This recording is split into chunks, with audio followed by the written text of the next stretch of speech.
The 90s were a great time to be a car enthusiast. Some of our favorite car brands were still around, and we had a huge variety of cars to choose from, not just sedans but also two-door coupes. Really back then there was something for everyone. Let's look at Toyota for example. If you wanted a two-door coupe, you could get everything from a Paseo coupe to a Camry coupe, all the way up to a Supra, and of course everything else in between.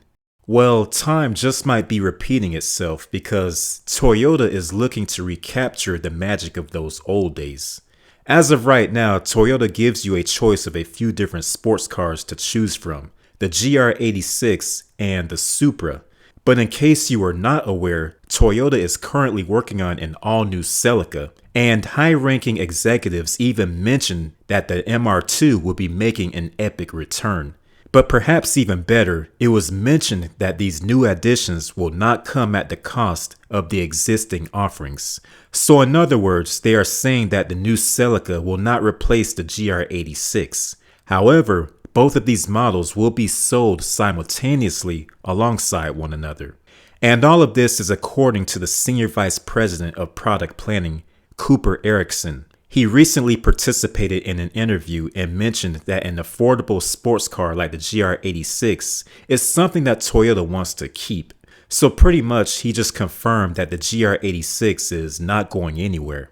Erickson also said that even though the GR86 is not a huge seller, with the monthly average in the US hovering at less than 1,000 units, the car still plays an important role for Toyota and the GR Performance sub-brand. The current second generation GR86 has been on sale since the 2022 model year. Of course, this also includes the Subaru BRZ.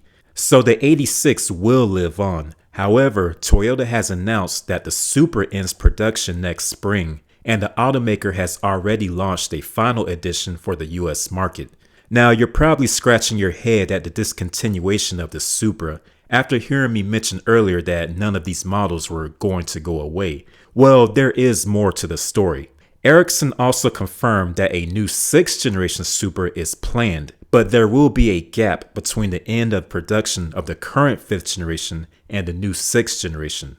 As most of you are aware, the previous generation Supra was on a super long hiatus once it was discontinued, but Erickson confirmed that this so-called hiatus will not be nearly as long as the one between the Mark IV and the Mark V Supra. But it gets even better. The new Supra plus the new Celica might not be the only new cars Toyota fans can look forward to in the near future. Toyota has also hinted at the return of the MR2. So this will be a totally modern version of that small two-seat mid-engine sports car. There have been several concepts from Toyota that gives us an idea of what a modern MR2 might look like. And if you ask me, I say these concepts look promising. So for those of you paying attention, all of this means a next generation GR86, a next generation Supra, a new modern Celica, and an all new MR2, and perhaps even a new GR GT3. So this is a concept car that came out in 2022. But there are plenty of spy shots floating around the internet suggesting that Toyota is preparing to roll out this model as well. A few credible sources say that this car could potentially end up becoming a Lexus as a potential RC replacement. So let's talk a little bit more about the MR2.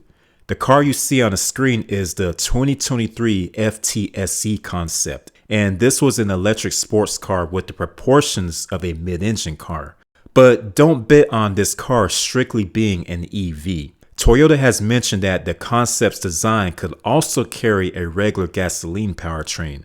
So there is evidence that Toyota has been quietly testing a mid-engine platform. Earlier this year, Toyota rolled out the GR Yaris M concept.